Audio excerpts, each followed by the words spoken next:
This is Margaret, 23 years old, unmarried, the older of 2 children of an average family. To outward appearances, a quiet, competent girl. But still she is not well. She is troubled by headaches, stomach upsets, dizzy spells. She tires easily. These are not uncommon complaints, but most thorough examination has shown no physical reasons for them, such as tumors, anemia, or infections. Because of the possibility of emotional causes, she has been referred to a psychiatrist.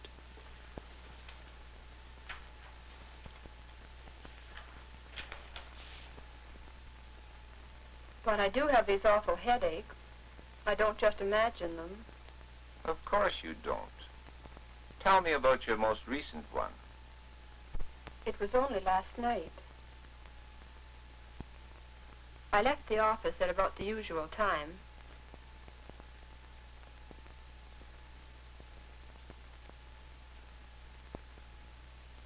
There was a good movie on, and I decided I'd see it after supper.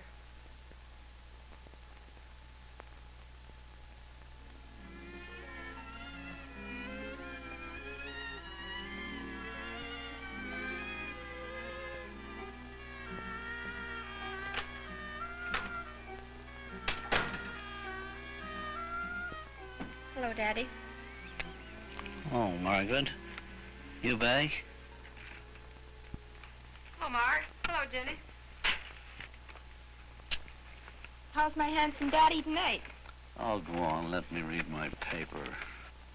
No, but Ginny, I don't want you sitting on the arms of chairs. Oh, Mother, I won't hurt the old chair.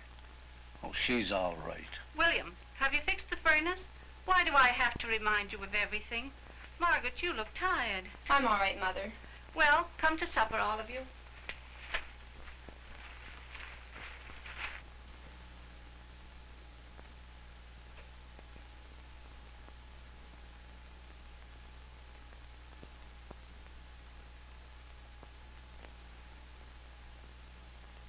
Girls, I'm not feeling very well. Will you do the dishes and finish the ironing? Oh, Mommy, I can't. I've got an important date. I have to get dressed. My, aren't you the popular one? Sis'll do it. Won't you, Sis? Yes, I'll do it.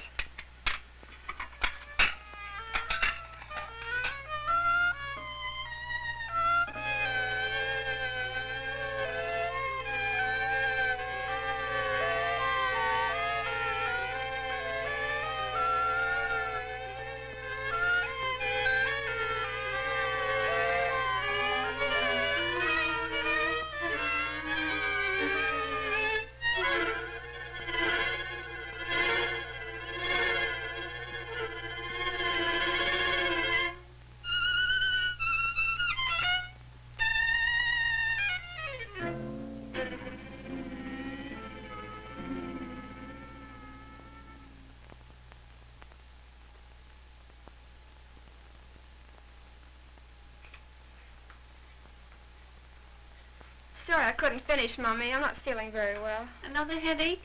Let me get you an aspirin, dear. I'll be all right. I'll get when I go upstairs.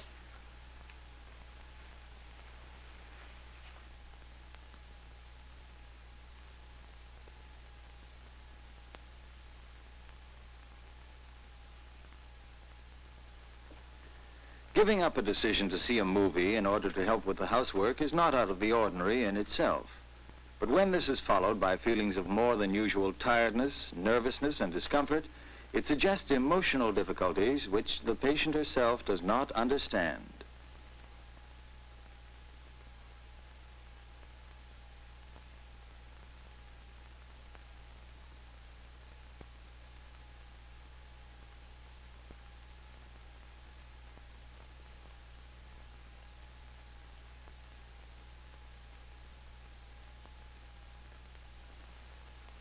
You didn't have the headache at the office or on the way home? Not until after dinner? No. Weren't you disappointed not to see that movie? Well, yes, I was. Well, tell me more about your headaches. I had an awful one last week. It was so bad I couldn't go to the office party. Everyone was going. The girls spent a lot of time talking about it.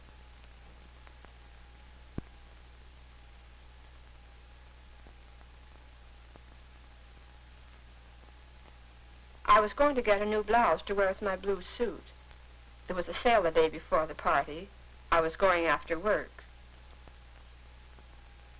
And then Miss Henderson asked me to stay and do some extra typing for one of the girls. I know you won't mind, dear. Barbara is so anxious to get off on time. I've just got to get my hair done for the party. Yes.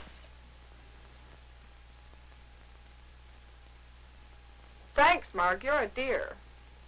She finds no comfort in agreeing. She simply cannot disagree.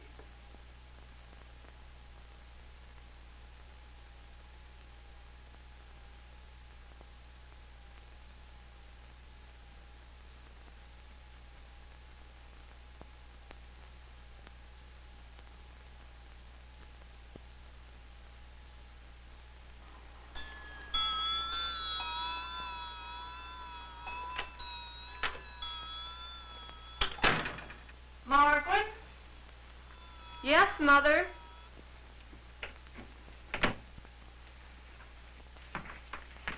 What kept you so late? I had a lot of work to do. Did you get the blouse, dear? Mother, I will when I get time. Now, don't forget, dear. I want you to look nice for tomorrow. The next day I went to the store.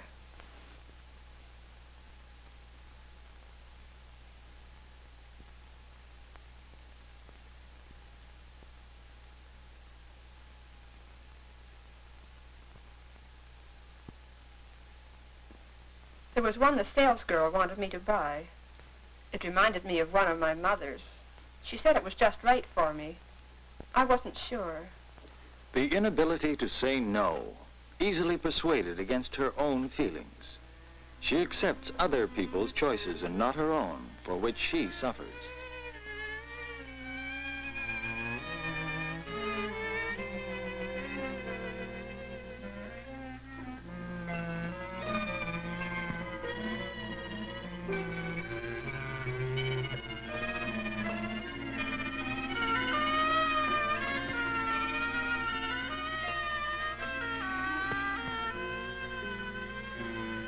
I hate this blouse.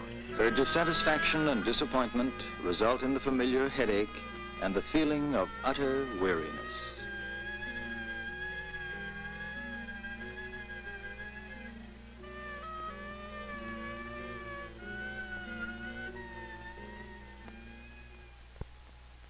As the interviews continue, memories of earlier life reveal the same inability to assert herself.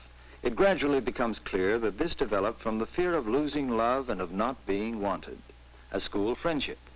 She was wonderful, so popular and pretty. We used to go everywhere together. Everyone liked her. But I was her best friend.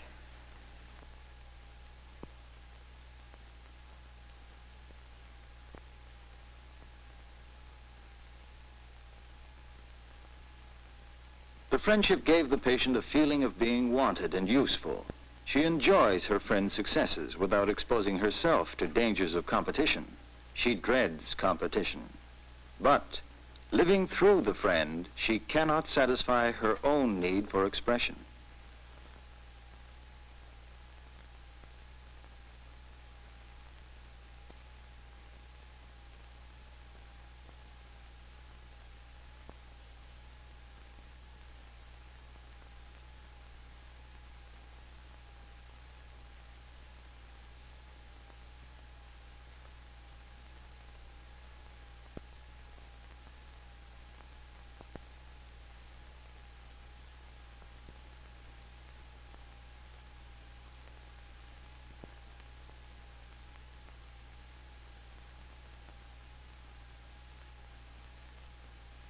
There was a boy who took me out once in a while.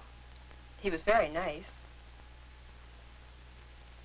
I guess Jean got quite a crush on him because she flirted with him a lot. I guess he got to like her, too. I remember one time when I was going along the street, they were standing talking to some other people, and they didn't even say hello. I felt terribly hurt. Did you say hello? No, I didn't want to butt in when they didn't say hello. I felt awful. Afraid to join them, she is not noticed. She feels, wrongly, that she is not wanted. Always this inability to stand up for herself in situations calling only for normal competition. I remember once when I was about 12, we were having a school play. I wanted to be the princess. I practiced alone in my room until I knew it perfectly.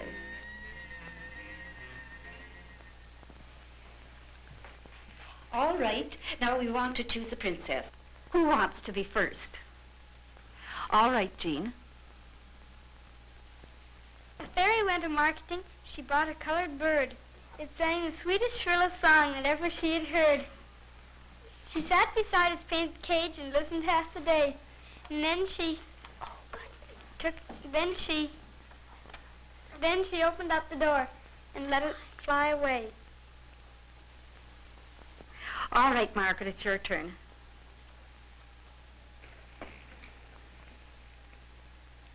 A fairy went out marketing. She bought a colored bird. It sang the sweetest, shrillest song that ever she had heard. All right, dear. I guess you don't do it very well. Afraid to compete for fear that she might lose friendship. Gradually, Margaret, with the doctor's help, discovers what in her childhood has made her act and feel as she does now.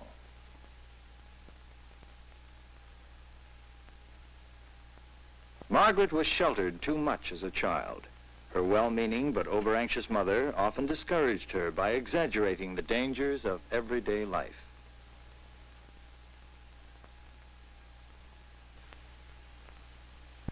Margaret, stop that. You'll burn yourself, child. Mommy doesn't want her darling baby to be hurt. As she hears the all-too-familiar don'ts, her normal need to learn by doing is curbed. She clings to her mother for safety. No, Margaret, it's sharp. You'll cut your hand. You mustn't do that. You'll smash your thumb.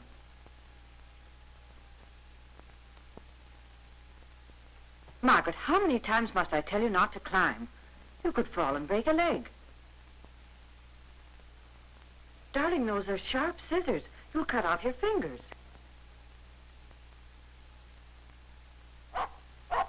Margaret, little girls don't climb on gates. You'll hurt yourself and get all dirty.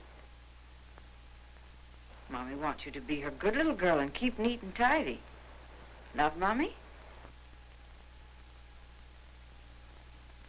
She depends now too much on her mother's approval. It is safest to avoid all activities which seem dangerous or which her mother wouldn't like.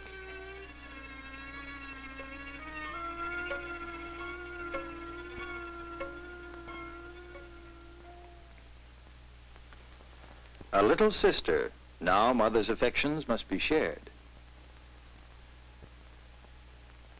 The baby takes up time and attention that otherwise would have been hers.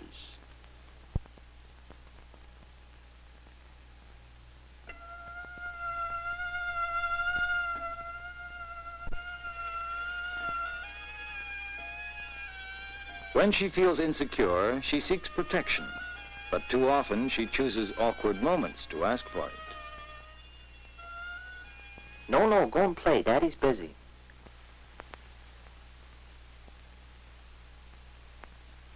Can't you come and get this child?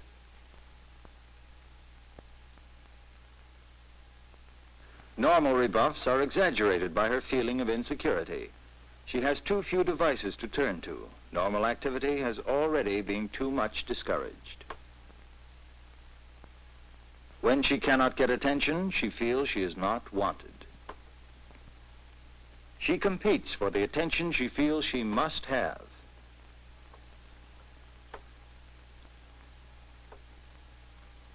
Look, Mama, Daddy, I'm dead.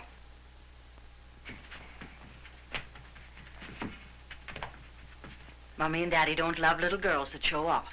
To show off is bad. If you are bad, no one will love you. She tries other ways, creative ways, to get attention and affection, but finds no encouragement. What is it?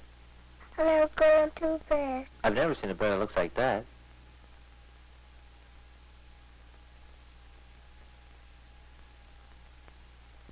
Look, Mommy. Margaret, take your dirty paints away. I don't want my laundry all messed up. Her parents don't understand Margaret's needs, and this robs her of an outlet through self-expression. Because her self-confidence has already been damaged, she gives up easily.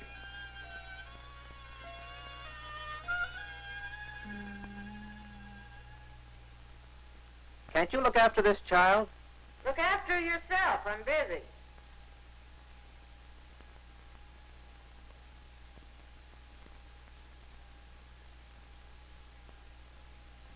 Now be a good girl, I'll paddle you.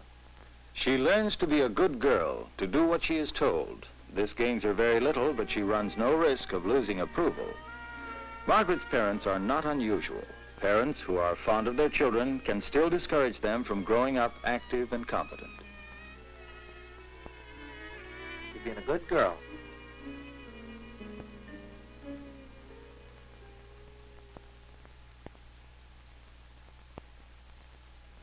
By the age of 8, she is a model child.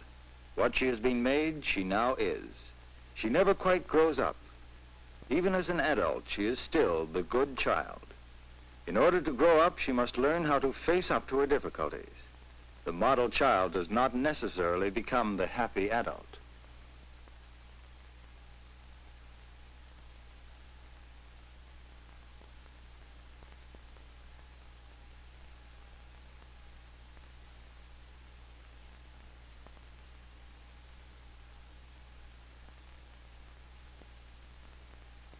She's a good girl. Mm.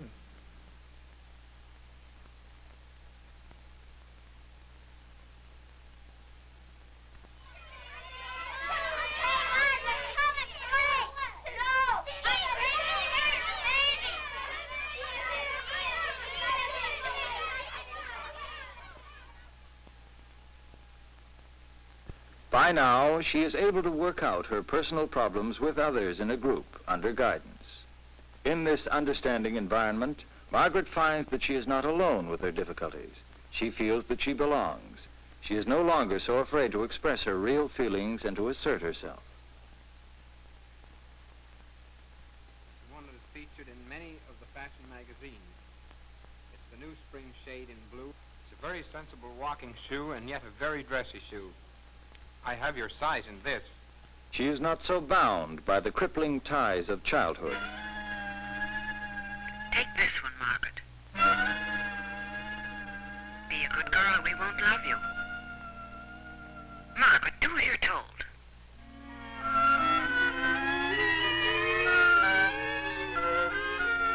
No, as a matter of fact, I don't like any of those at all. Can you show me something else, please? Something a little gayer.